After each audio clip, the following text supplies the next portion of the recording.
marketing doesn't generate revenue. It generates the ability to generate revenue, and confusing those two things is really why half your team's burned out and the other half is just lying to your face.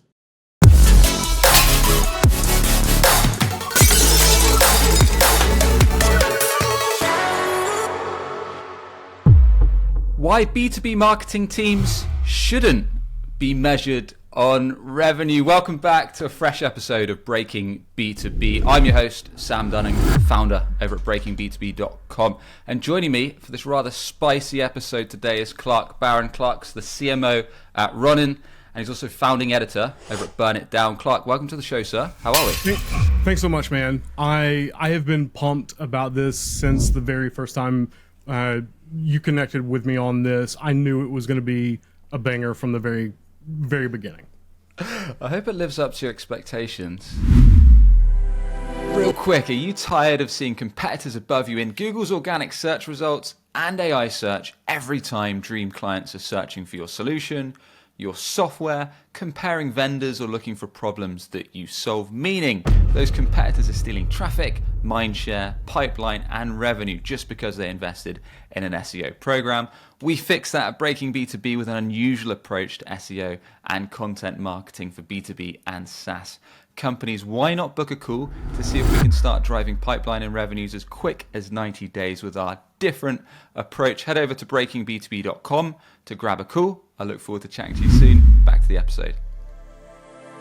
And we never really mess around on this show. I like to get straight down to business, and this is a rather hot take. So we're going to be diving into things like why the heck B2B marketing teams should not be focused on revenue, or measured on revenue rather, what they should be focusing on, how the heck they're going to explain that to their execs, to leadership, how you can spot signs of a broken marketing team, and how you can put them into good shape, into a well, whatever they're meant to be focused on as soon as possible. So with that said, why shouldn't they be focused on revenue, sir? What's the situation here?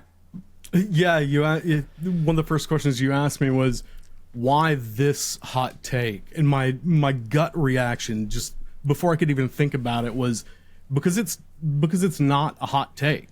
It's a correction. Like marketing doesn't generate revenue. It generates the ability to generate revenue, and confusing those two things is really why half your team's burned out and the other half is just lying to your face. You know, this concept of closed won revenue being, marketing's bag, like that makes no sense. We don't measure a supply chain manager on total ARR, do we? We don't measure recruiters on Q4 margin. It's just wild to me, because you can't hold marketing accountable for revenue when the very last step in that process dictates whether or not actual money goes in the bank is completely out of their hands. That's insane. I'm confused though, man. Like, every LinkedIn post that I see says marketers should be accountable to revenue, and that leadership should hold these new marketers to a pipeline and revenue-driven role. Like, are you saying that's wrong? Yes, I'm absolutely saying that's wrong. That is indicative of a growth at all costs, hyper-growth, VC-backed startup culture that has reduced marketers down to just being sales support. No marketing team in B2C lives like this. Like, marketing as a whole, the craft of the art and the science of what it actually is, that's not what this is. So who are we saying is accountable for revenue, I suppose? Or are we saying anyone is? Well, yeah, I mean, we should. It's the last step in the line. It's weird because you have to look at revenue for what it is. Like, whose metric actually is that? Like, a lot of people would say that revenue is a finance term, so like, at what point does the attribution occur? And like, that's another one of the problems when it comes to sales and marketing kind of fighting against each other for internal attribution, because like who gets credit for what and to what degree? And it's one of those things where everyone likes to preach about alignment, but it seems to me that when no two people in the industry can, much less at any one organization, can actually define what that looks like what that is and what that looks like in practice, then it doesn't exist. You said something interesting just now. You said revenue is the last step in the line. So I suppose if we're looking at it from that perspective, perhaps we should break down what the line actually means in your thoughts. Yeah, so one of the things that I see with marketing teams, a lot more than I wish was the case, is a lot of what they're doing is trying to reverse engineer what a CRO wants to see in Salesforce. And then they work backwards, trying to hit that arbitrary number, whether it be closed won revenue or, MQLs, God help us all, or, whatever happens to qualify as qualified pipeline during that given quarter, whatever that may be. And so instead of moving from the very beginning of that process and actually, talking to someone like a customer or your total addressable market or just anyone that might need what you're doing, we've set these arbitrary goals in place. And a lot of that is dictated, I mentioned earlier, like a lot of that comes from VC culture, a lot of that comes from PE, wherever it comes from. More and more teams are just being assigned a number, whatever that number is, for whatever reason, and then that becomes their North Star metric, because if they don't hit that, then they lose their jobs, and they will do absolutely anything to hit that number. Meaning, have you personally ever missed a lead gen goal? No marker. I mean, partly rhetorical. I miss goals all the time, man. I mean, I suppose my point of view is skewed because I've never worked in a VC-backed funded company. I've always been in kind of smaller bootstrap companies. So I'm like the scrappy marketer that almost kind of sometimes fights against some of those mindsets at growth at all costs. Not to say my opinion is always right. I'm sure a lot of what I say can be argued against folks maybe with VC backgrounds for sure. But I suppose I've always worked in kind of small businesses where I've had to almost learn on the job and be thrown in at the deep end. So that's my background. That's what I'm used to. Yeah, I've been there as well, and I actually almost prefer that, just being a marketing team of like one or two or three, versus being on some of these like seed round going to Series A, trying to get from 5 to 20 million, like that range. Like that can be a world of hurt. But I say all that to say that instead of actually doing what it takes to create a long-term sustainable brand, a lot of what teams are being told to do is just hit the number. And like when I asked you about like hitting a lead gen goal, no marketer like in that space has ever really missed a lead gen goal, because like at that point, who defines what that is? Them, you, whatever. And so like there's so much taken away from building trust, building authority, like it. And that's to say that you actually have product market fit, which, a lot of times we find out is not the case anyway. Building a sustainable brand, building trust in the market. Now, these are, certainly in my mind, these are things that take years to build up, unless there's a ton of work going on and you've got, a big marketing team that can all contribute towards that. Sure. Now, whether that's right or wrong, does that really matter? Like you say, if we carry on with this line of thought, like we're a VC backed, we're a funded company that has to hit a certain target within a set amount of time, or we crash and burn, do we really want to be building a brand? Do we want to invest cash into those efforts when we might need to kind of hit certain pipeline targets in order to hit potential revenue goals? You're asking the absolute correct question, because this is one of the things that, like, when I'm consulting early stage companies, one of the first things I ask going in is, you've got to tell me from the very beginning, what is the play here? Is it to be a company, like to evolve into a mature organization and build a long-term sustainable brand? Or do you just want to exit?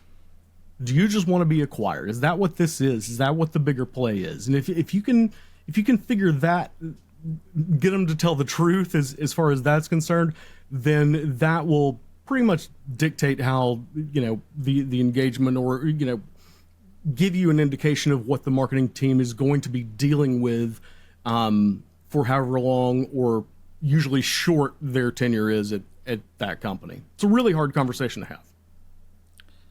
Yeah, it's fair though, I think, to set expectations, especially if they're looking to work with a team or a practitioner to do certain jobs or tasks or execute on certain marketing activities that may or may not be a waste of time depending on what their end goal is. So, right. With that said, what should B2B marketing teams be measured against? Momentum. And I know that's a weird thing to say, momentum. And I'll elaborate. Measure sales on outcomes, sure. Marketing should be measured on market impact, not sales output. The general perception of the market itself, audience reach and relevance, trust, velocity, like how fast belief in the organization, in the brand, in the product actually compounds. Attention.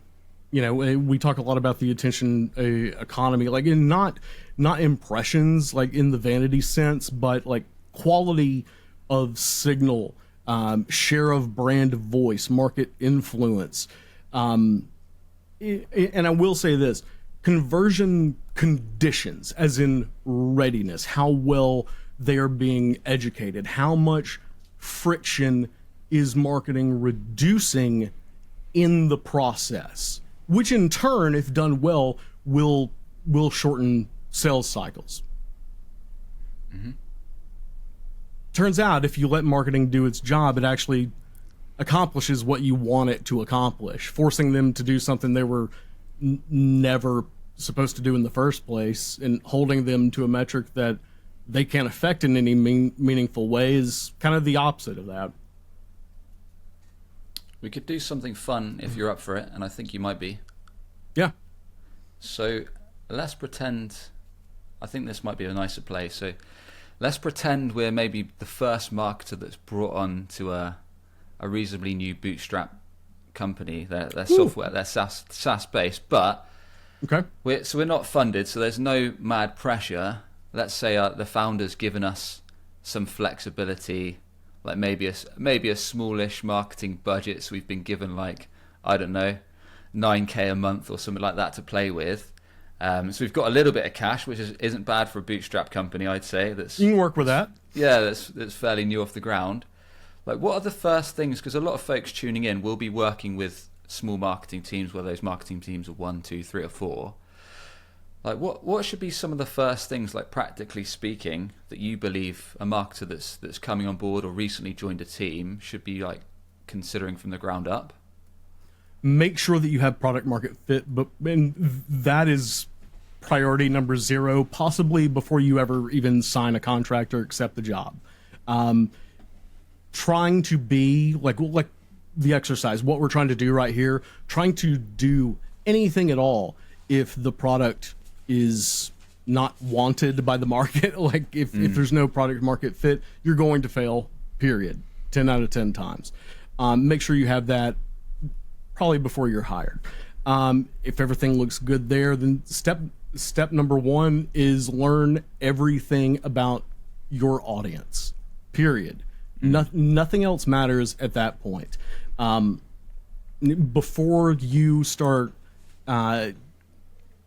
integrating a bunch of stuff with HubSpot or creating content, whatever, you either need to pick up the phone or reach out on LinkedIn or whatever kind of qualitative research you could do to actually have real conversations. Try to create an environment where your audience will talk to you about their actual pain points, not what you think they are, not what the founder, especially technical founders, whatever they think they're going to solve with their product, because it could be something completely different.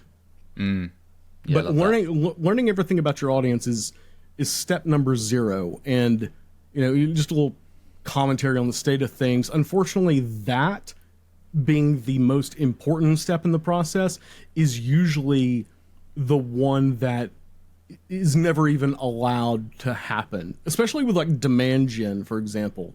A lot of demand generation marketers aren't even allowed the luxury of being able to get their own function up to speed before they're shown the door. This stuff takes time. So actually, maybe it would be better to say the first thing you should do before running off on your qualitative research is to have that conversation with your founder and set expectations. Yeah, you've beaten me to it. I was going to say, look, if you've got a founder and you're coming on board as one of the first marketers, how do you explain that, look, I'm going to need a couple weeks to dive into the sales conversations you've had.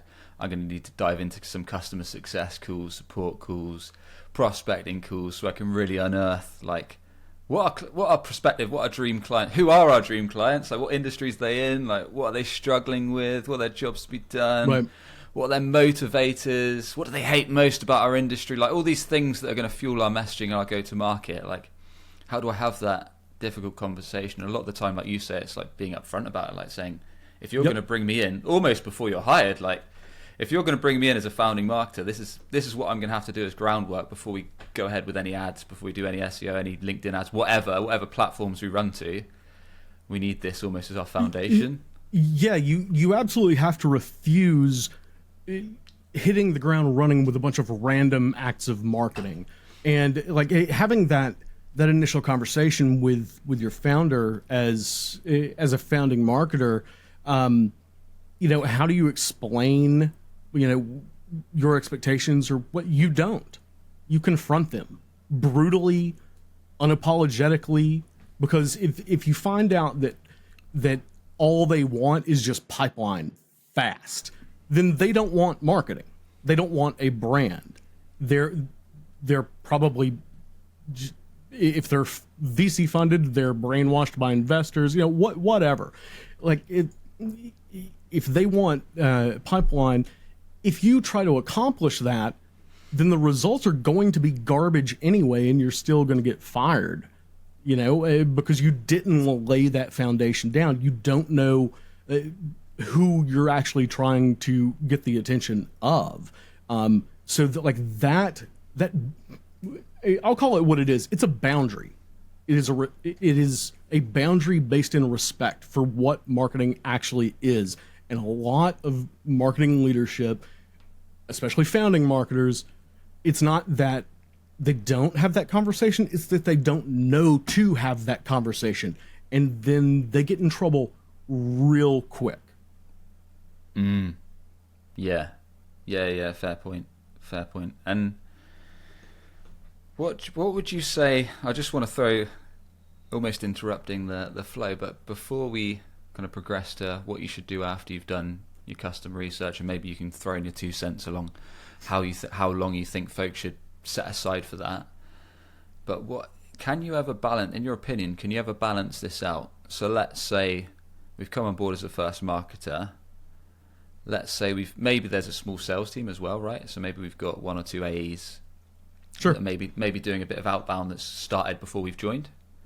And we might say, like, maybe the founder said, look, I'm going to give you time to do what you want, but is there any way in the short term that we can feed these guys a couple inbound leads?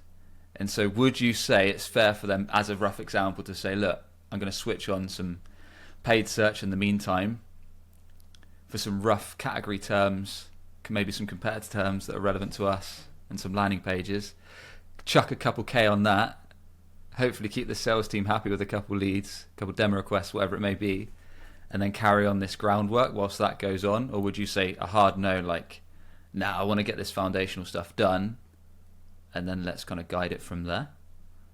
I love that question, because that's exactly the mindset you have to have walking into situations like that. Am I a staunch advocate of laying groundwork and a very solid foundational process before anything like really starts to ramp up? Yes.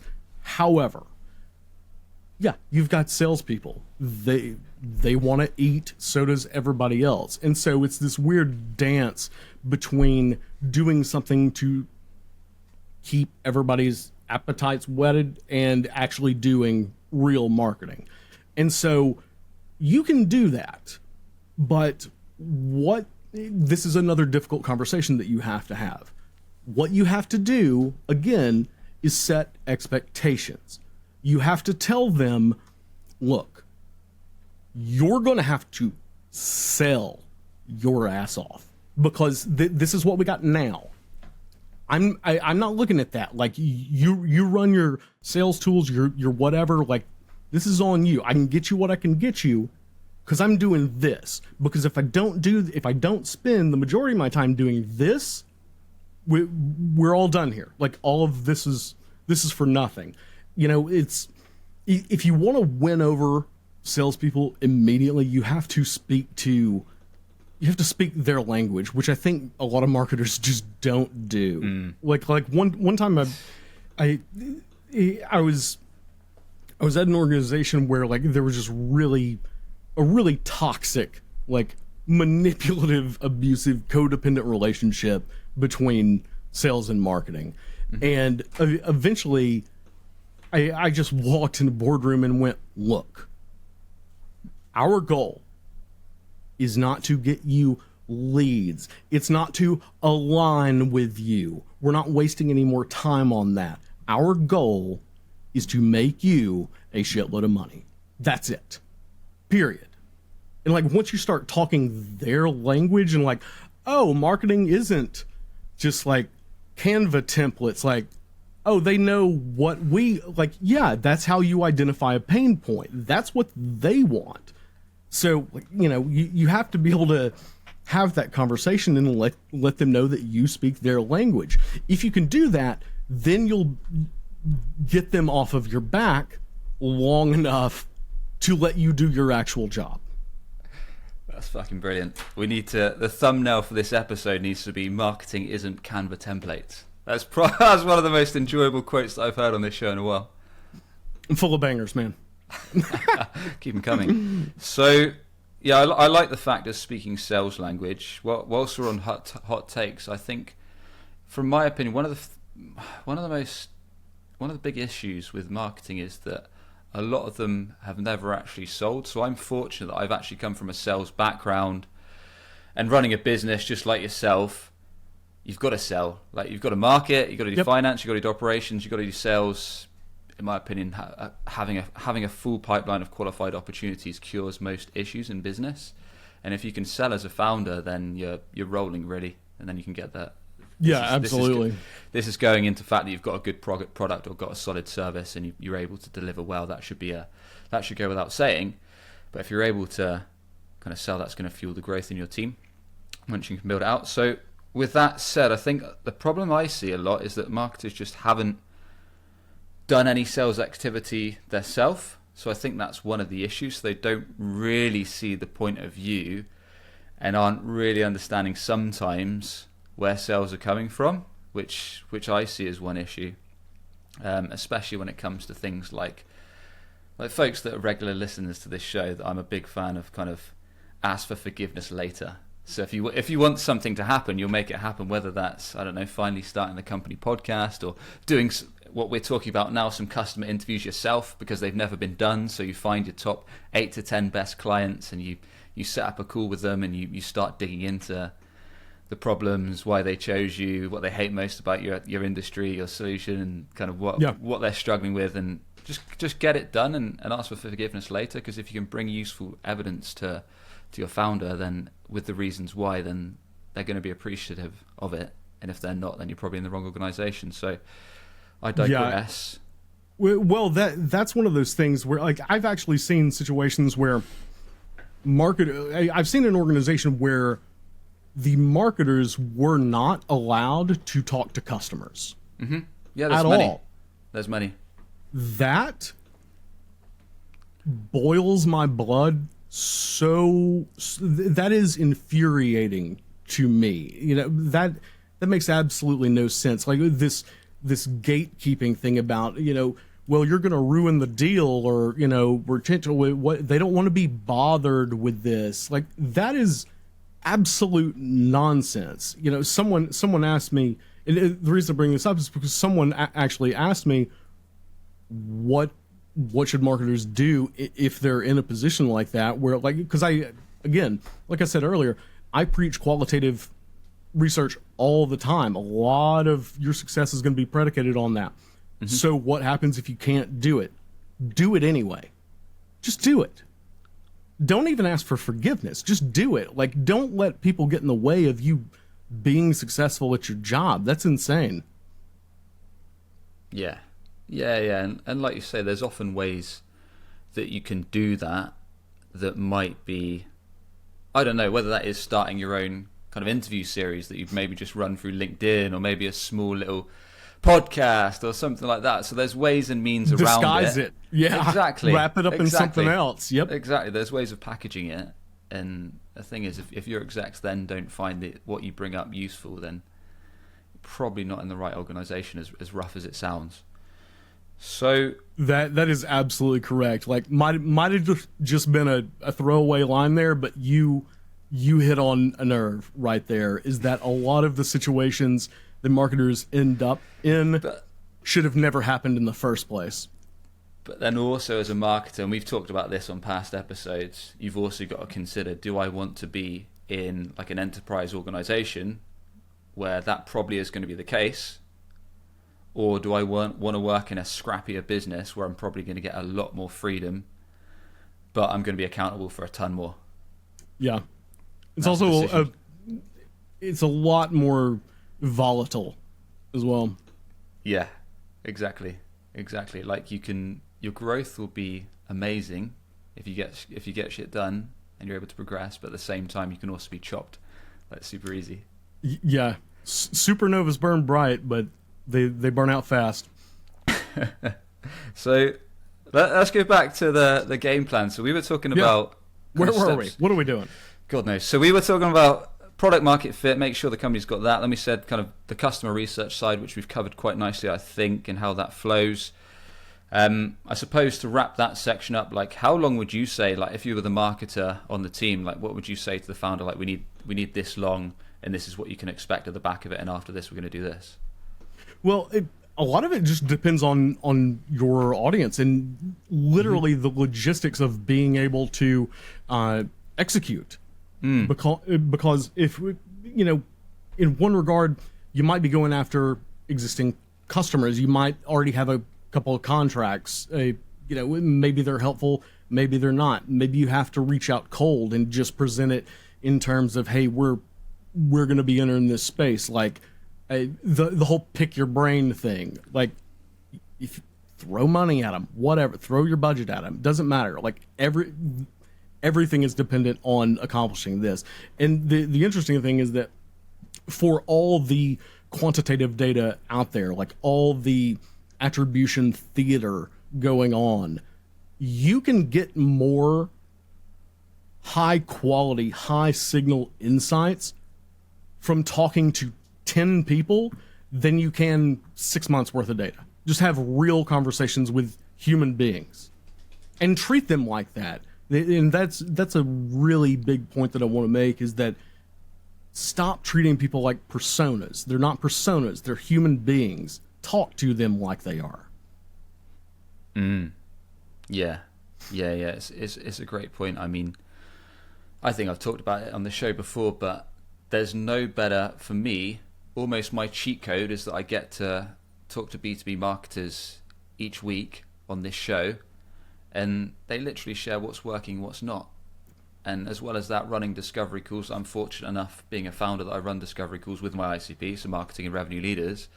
And so I understand their problems, their frustrations, what they've tried, why they're annoyed with the current agency, and I get all this live feedback loop, and I appreciate that marketers might not necessarily have as much access to that information as I will. So like, that's why unless you've got a system to get that regular feedback loop, which is almost invaluable to know what's working, what people care about, problems, goals, motivators, then Smart. you need a system to do it. And it can't, like you say, it can't be a one and done. It's got to be something you're regularly revisiting. Yeah. And you got to have somebody in that mix that disagrees with you profoundly as well. Just throwing that out there. It's super, super helpful. Don't create an echo chamber for yourself. That's a good point. If you want that, use GPT. Ha! Yeah. Fair. And I suppose I said we we're going to wrap this section off, but how would you respond if your founder said, actually, I already know what our dream clients' pain points are, and I'm pretty sure that kind of these are the main features they care about, and these are their main motivators, and this is what they hate most about our industry, and they're using the word "I think" a lot. Like, what would your response be there? What evidence can you present to me to substantiate that claim? And then you shut your mouth. That's it. Ask that one question. And they will either give it to you, or they will go, oh, okay. All right, I get it. Go do your thing. And then you go do your job. I think one takeaway I'm getting so far is that this goes beyond being a marketer. It actually goes to being a good communicator and being able to clearly communicate your message, your why, and also being able to stand up. Like, if someone's brought you in as a small marketing team, as a marketing founding marketer, or part to lead a small marketing team, then you've got to be able to do that. But that's not part of the job description, but 100%. And that is one of the main reasons that I founded Burn It Down, is because I'm seeing all the time marketers, marketing, ICs, CMOs, and everything in between at every single organizational maturity level there is. Marketers are being put in a position where their North Star metric is keeping their job, and that's it. And along the way, they're losing not only what it means to actually do marketing, but they're losing parts of their mental health. They're losing why they got into this profession in the first place. They're waking up one day and realizing that they're in sales and they don't know why. And so everything becomes people pleasing and just, please let me keep my job. And I understand that totally. Like, I don't want to disparage those that are in situations where they can't be as brazen as I am. I understand that. But that's also part of the main reason that I do what I do, is because part of surviving what we're going through right now as marketers means that we have to be seen. We have to see other people saying, yep, that's what's in my head, and I can't tell people at where I work because I get fired. Like, it's not burnout, it's grief. It's grief for what marketing was, and grief demands to be named, and it demands to be witnessed. Yeah. I'm sure there's a lot of marketers that can resonate with that. And not to get like super philosophical and existential, but it is what it is, I think it's a fair point. I mean, I don't know much about the job market, but it seems there's a lot of folks that I'm connected to, certainly on LinkedIn, in marketing roles, that are maybe struggling, or whether that's in their current role or looking for other roles. So I'm sure that message will resonate with quite a few folks. Yeah. Anybody listening that's in a situation like that, DM me. I hop into Zoom calls all the time with marketers to help out with that thing. I'm happy to just listen. I know how it goes. Good man. So let's continue this flow. Let's pretend we've done our audience research, we've done our customer research. We're crystal clear on our ICP and what they hate, what they care about, all their goals and all that good stuff. What do you think is like the next foundational step that you'd recommend taking? How much money do we have? I think we said like $9K USD a month, roughly. Yeah. I mean, a lot of that is dividing up where they're at and the types of content you're going to produce, the types of content that resonates with them. It's a lot of testing. You've got to, especially like if we're continuing on like the same exercises like a founding marketer, you don't know what to do until you have data that tells you what you shouldn't be doing. And so you've got to throw a lot of hooks in the water, like nine grand a month. I've been a founding marketer before. I would have loved to have 9 grand a month to play with. Do what you can with what you have. If the first part of that was finding out exactly whose attention you're trying to get, the next step is figuring out where they're at. That's going to cost money, and that's going to cost budget. That's going to cost a lot of time, because one of the things that we get so wrapped up in B2B is, and I know this, is, let's run a bunch of paid ads on LinkedIn and Google and just drain our budget instantly. But a lot of us sometimes forget that just because it's B2B doesn't mean that the people that are buying things in our market aren't still humans. That's why, again, I say you've got to throw a lot of hooks in the water, because if you think that there aren't CEOs in their 50s and 60s that aren't laying in bed scrolling TikTok at night, like, you're mistaken. Like, they're still humans, and humans do weird shit. And so, like I said, it's all about data gathering. If you've done all your, and I don't want to say all, because it is an iterative, continuing process, like all of the qualitative stuff, at least to launch and get the ball rolling, then that's when quant kicks in. And you're not going to know anything about where to steer the ship unless you go everywhere first. Is there... I don't want to get too tactical. I'd rather keep it sure. Like in terms of channels. I'd rather guess, because each marketer, revenue leader, etc., that tunes into this might be in a slightly different industry, so I don't want to go too specific. Sure. But with that said, like, how do you... I suppose there's two angles to this question, and one is, how do you explain to leadership, like you say, that one, B2B marketing, especially like pretending we're selling a high average contract value solution, is messy as anything, in the sense that, look, that prospects, like, to give you tangible examples, for example, when a lot of the booked calls we get at Breaking B2B, they might say things like, on the how did you hear about us form, they might put podcast or newsletter or SEO. And I'll always ask them again on the discovery call, so we'll break the ice, we'll have a bit of back and forth, and I'll say, well, how did you stumble upon us today? And they might be like, oh yeah, I searched for SaaS SEO agency on Google, then checked you out on LinkedIn, tuned into the YouTube for a bit, then I subscribed to your newsletter for actually 6 months, flagged it up with my exec team, and then forgot about it, saw you again on LinkedIn, saw your post today, and that reminded me to book a call. And it's like, well, how the heck do I track that? And how do I explain to my founder that that's probably what a lot of people that eventually book a demo or call or sign up with us are doing, unless we're selling like $10 a month solutions?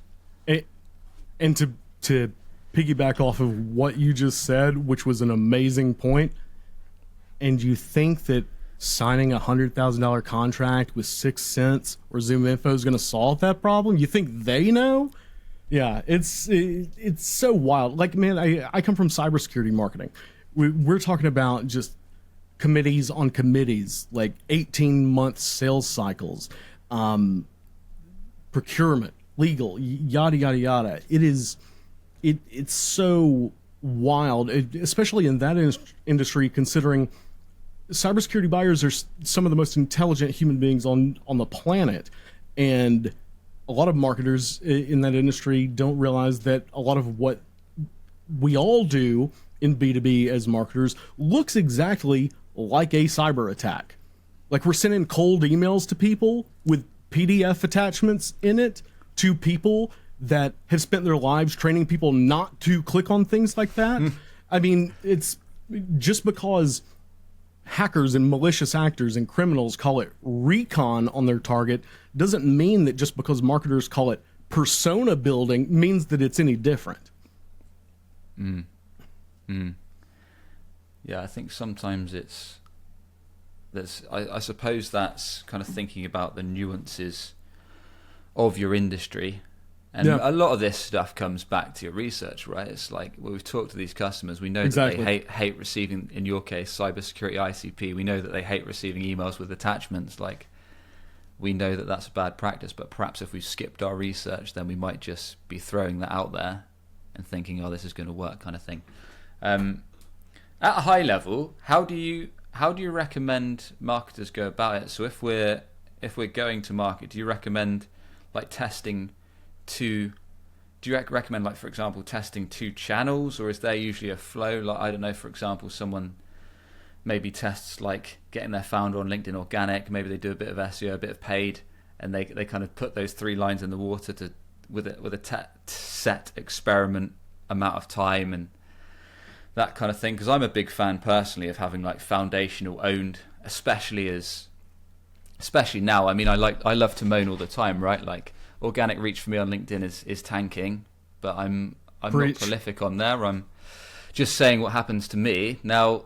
So I'm right now at the time of recording, my thing is like, I'm going all in on earned media. I'm going to guest on as many B2B and SaaS marketing podcasts as I physically can, like 2 to 3 a week.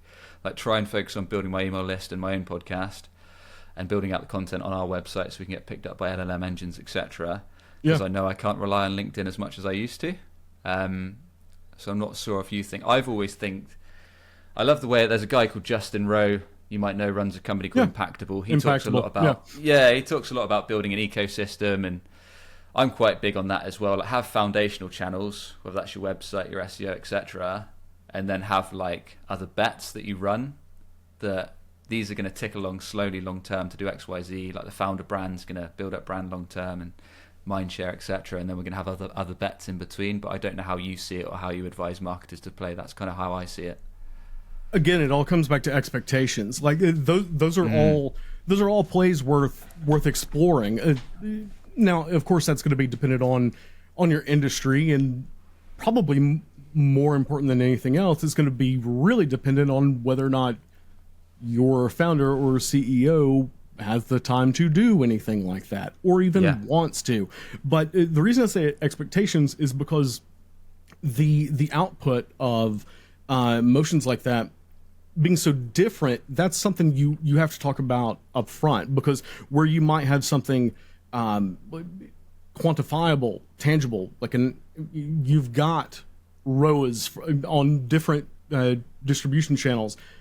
But then again, if you're lumping like founder-led X into that on LinkedIn or whatever, you've got to have that conversation up front, because what you don't want to happen is not have that conversation, have them look at these at your rows and all the quantifiable stuff, those results, and then look at the founder-led brand building thing, the thought leadership ads, whatever, like organic thought leadership. You don't want them to look at that and think that those two things are the same, because one of the big problems that teams are running into right now is that they're not setting expectations for different outcomes based on different plays.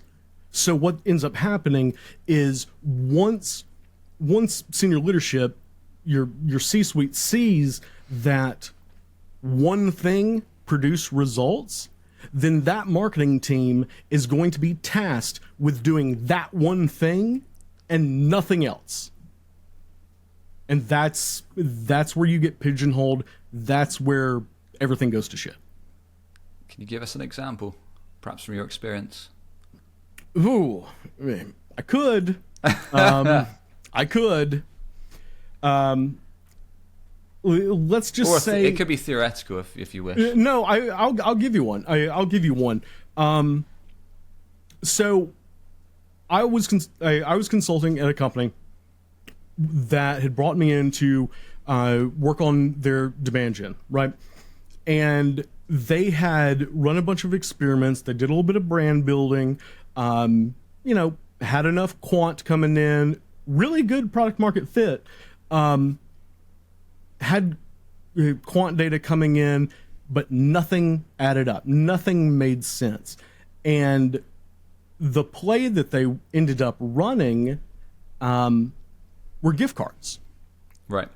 And this is why I tell everybody, just pump the brakes on the whole gift card thing, because that is a very slippery slope. You start with gift cards, and then like in cybersecurity or big ticket industries, like big ticket sales, you're able to give more and incentivize more. One, that's a bribe, and a lot of mature organizations, like executives at those organizations, are not going to accept it, period. But if by some happenstance you're able to get away with giving more than that, I was able to go into their data and show in the data where what they had done by escalating from gift cards to Nintendo Switches to Traeger grills to 49ers tickets to it just became nuts. I was able to prove to them that they had trained their audience to not convert, that because they were waiting on the good stuff to come around before they took the demo. And so that's the example I could give you. What a great time to be a prospect. Yeah, exactly. I saw it was earlier today, and I thought that we might be breaching this subject at some point. And I was just by myself, and I just started laughing my ass off because I got a deal from I got an ad on Instagram from Rippling, trying to give me a Nintendo Switch, and I was like, "Come on, what are you doing?" All right, I'll take it. I wish I got served that. I need to get my son a Nintendo Switch too. We're about to go on holiday, and I need that to keep him busy on the plane. Ooh, yeah. Plus, I kind of want to play it myself. Yeah. New Zelda coming out any day now. Decent. Cool, man. So as we wrap things up, if there was, I don't know, 2 or 3 takeaways that you'd want a B2B marketer founder to take away from this when it comes to, I guess, being forced to revenue at all costs and thinking about what you said earlier, which was, let's have a look. Thinking about momentum, audience reach, attention, share of brand reach, and reducing that friction. Like, what would you advise any marketers right now that are perhaps in smaller teams and are being forced to do more with less that they should think about? Reclaim your voice. Stand up for yourself. Marketing is not sales support. Again, it doesn't generate revenue. It generates the ability to generate revenue. Marketing is the immune system of the company. It's I would call it like pre-revenue infrastructure. Like your job is to shape demand and meet the needs of the market and figure out how to reduce friction. It is a very psychologically intense job to do, and there is no way that you are going to be able to focus on doing actual marketing if you're in an environment that, and we could talk about metrics and KPIs and goals and things like that, but the point is this: you're never going to be able to do actual marketing if you work for people that don't respect marketing, much less even know what it actually is. And so a lot of what I do is have very difficult, serious conversations with marketers all the time about what they should do in their current jobs. But more so than that, my advice is to figure out exactly what you need to do to avoid situations like that from here on out.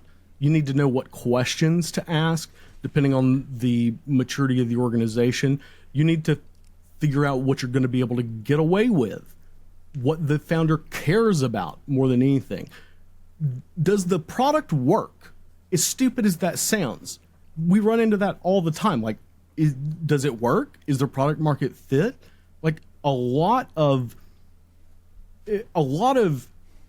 what your success as a marketer at any organization depends on are all things that you don't control.